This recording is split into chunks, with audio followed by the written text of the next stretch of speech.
একজন মোমেন তার মধ্যে তিনটা গুণ থাকতে হবে, তাআল্লুম, তাফাক্কুহ, তাফাত্তুন। হযরত এই শব্দ উচ্চারণ করছে। তার মধ্যে কোরআন সুন্নাহর সহি ইলম থাকতে হবে, তার মধ্যে কোরআন সুন্নাহর সহি বুঝ থাকতে হবে, তার মধ্যে সচেতনতা থাকতে হবে। মুমিন সচেতন হবে। তাফাত্তুন এই শব্দ হযরত বলছে, এটা হাদিসের শব্দ। রাসূলুল্লাহ সাল্লাল্লাহু আলাইহি ওয়াসাল্লাম বলেন, প্রত্যেক মহল্লাবাসীর দায়িত্ব এই তিন জিনিস অর্জন করা, তাআল্লুম, তাফাক্কুহ, তাফাত্তুন। নবীজি বলেন, প্রয়োজনে তোমরা ভাগ করে নাও, একদল শিখবা, আরেক দল আইসা তাদেরকে শিখাইবা।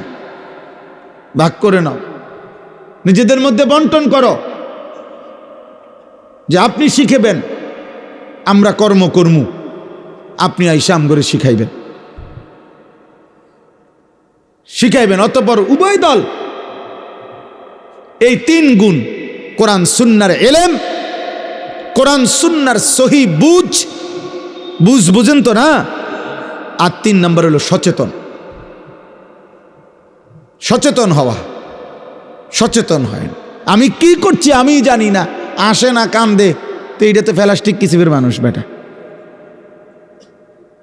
অপদার্থ কিসিমের। আমি তো সবসময় বলি যে এই সমস্ত কিশোর যুবক ছেলে এই কাফের মুশরিকদের মতো চুল রাখে এবং চলা ফেরা কথাবার্তাতে কোনো কিছুতে তাদের কোনো সৌন্দর্য, স্বকীয়তা, ধর্মের, আল্লাহর দ্বীনের কোনো স্বতন্ত্রতা, বৈশিষ্ট্য এদের মধ্যে নাই, এগুলো প্রতিবন্ধী।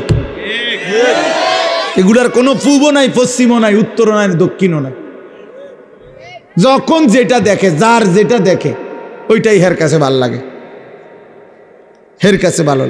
হের সমবয়সী একজনে কইছে, দোস্ত তোরে দেখতে সেরকম লাগে।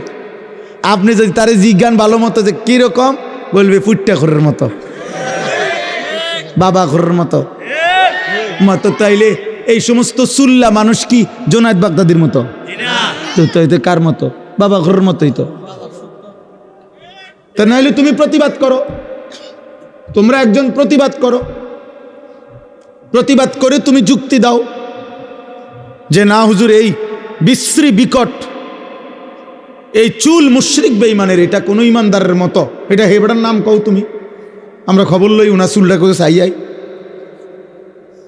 হ্যাঁ হ্যাঁ বলো, জমুক মসজিদের খতিব সাহেবের মতো, ওই যে ইমাম সাহেব আছে এখানে। তাইলে এই জন্য দোস্ত, মোমেন সচেতন হবে।